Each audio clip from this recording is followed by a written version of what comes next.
We have to look at what the stories are, front, back pages of the newspapers. We have to start with, let's look at, let me see. Okay, let's start with the Daily Guide. On the front page, we have parties pick positions. You have a picture there of John Buedo, Acting General Secretary of the NPP, picking number 5 on the ballot paper.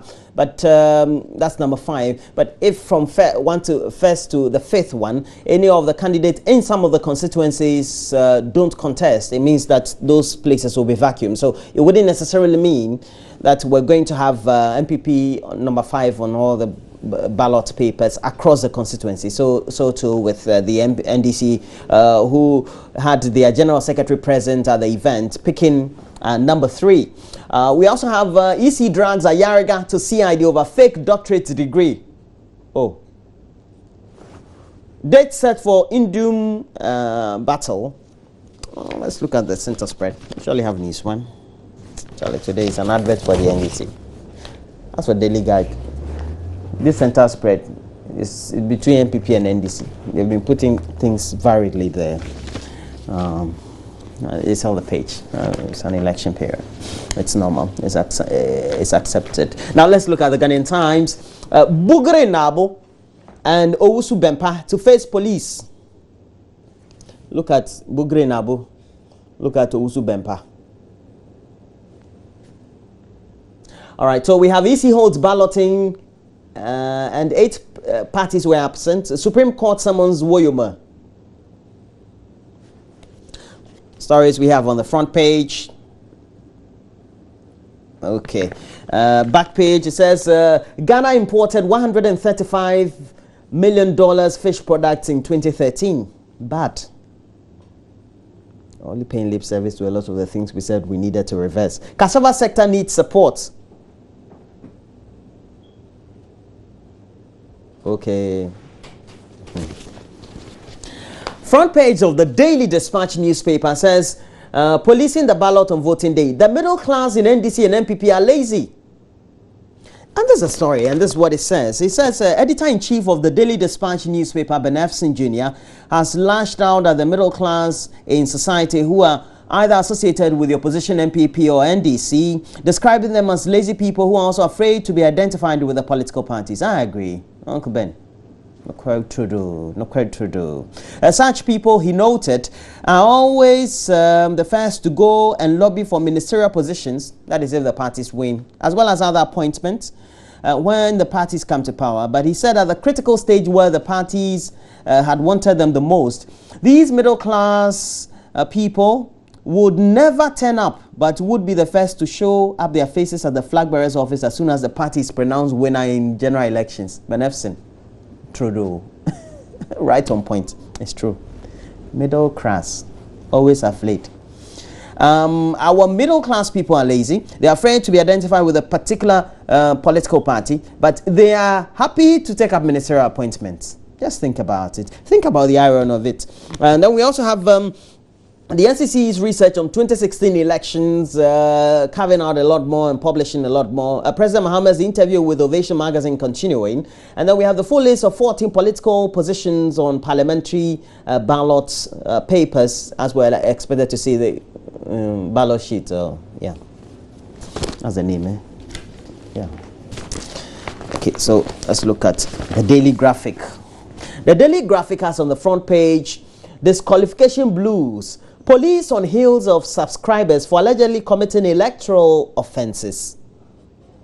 We all know this has been ongoing for some time, but this is what the story says in the Daily Graphic. It says the CID of the Ghana Police Service is on the heels of 9 people who allegedly committed various forms of fraud in endorsing the nomination forms or the nomination of 8 presidential aspirants to contest the December polls.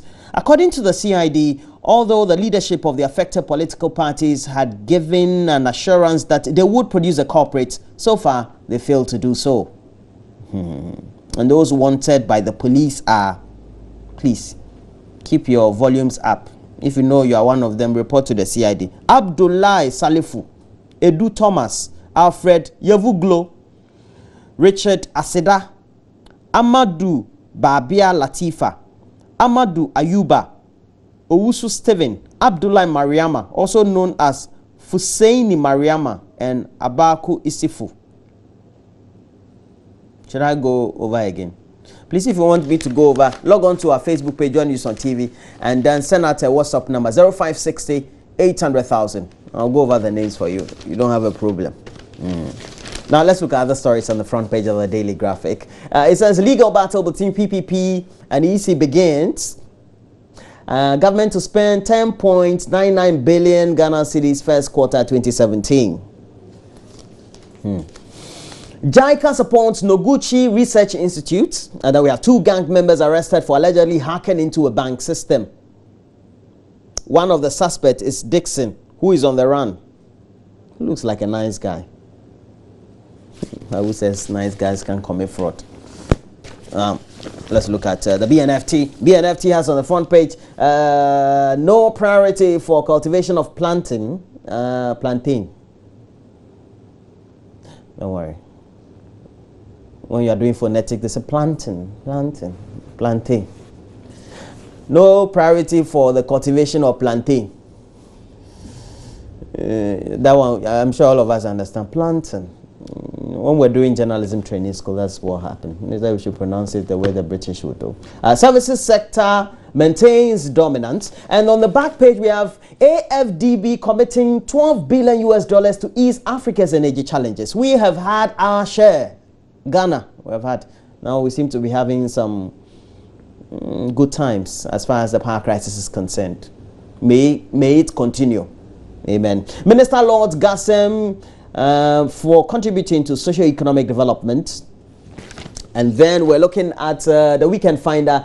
Senior high school grade on sale as faceless persons demand cash to change West African Examination Council results. You have a picture there of Reverend Samni Mai Olenu, who is the boss of WAEC, the West African Examination Council. New study reveals Ghana's new health challenges, and the story is on page 11 of the paper. Let me be tempted to look at it. Page 11. Hey, health challenges. It says that Ghanaians are living longer lives than they were 25 years ago. That's a change. The thing's a challenge. I was worried. That's a change. 25 more years. And according to a new scientific analysis of more than 300 diseases and injuries in 195 countries, it reveals that we will live 25 years more. So if predominantly we used to die at 45 averagely, at 25, that's 60. However, that's 70, okay. However, such progress is threatened by increasing numbers of people suffering from serious health challenges related to childhood wasting, unsafe sex, and household air pollution from solid fuels. This is bad news. That's where the challenge is. I get the Finder story now. But that'll be it for now. We have to go and do the stories on the various online portals. And let me just go and see what's on the front, on the main page of, that's the home page of My Joy Online. It's where you predominantly get the best accumulated news, the best portal in Ghana, myjoyonline.com. And we start with Akufo-Addo not debating a flip-flop president. And then we have police invites MPP Tamale Chair Owusu Bempah over threatening comments. And photos, final USA presidential debate. That's from 3 days ago. It's on the homepage of myjoyonline.com. So you get there, you find a lot more. Pregnant women share bed with men at hospital. And we know that is Sujaman. A slum in paradise, giving hope to shrill voices. GCPP wins first place on Ghana's longest ballot paper. Sheets. Ballot papers, ballot sheets. Okay, so Parliament okays the money for critical government expenditure next year. That's good. And then we have other stories as well. You have some videos, others there. You can always find a lot more. For example, there's a quote from yesterday's interview we had with AM Talk guests Emmanuel Chamanting Ngejakung and Abraham Amalba. It says if your commodity sells, you don't need to advertise. He was saying. Let's go to City FM Online. Mahama's okay, answer Baumia's 170 questions, then we can debate. MPP to Mahama. Parliament approved 10.9 billion Ghana cedis for critical expenditure in 2017. Mohammed's debate challenge hypocritical, according to Mustafa Hamid, is a spokesperson for the presidential candidate of the NPP, Nana Addo Dankwa Akufo-Addo.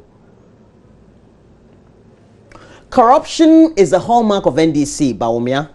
We all know he's on the campaign trail, and he's the vice presidential candidate of the NPP. We have other stories there. What Mahama is promising the people of Volta region, infographic is there, full. Preparation for elections on course despite lawsuit according to the Electoral Commission. We have other stories there. The homepage, they have business, politics, etc. of City FM Online. Now let's go to the Africa page of the BBC. South Africa to exit war crimes court. And it says South Africa has formally begun the process of withdrawing from the International Criminal Court, accusing it of bias against Africa, according to the media. And then the son of Nigeria's Ken Saro-Wiwa dies. And we know Ken Saro-Wiwa was killed in the troubles in the 90s over the Ogoni crisis. It largely got to do with oil.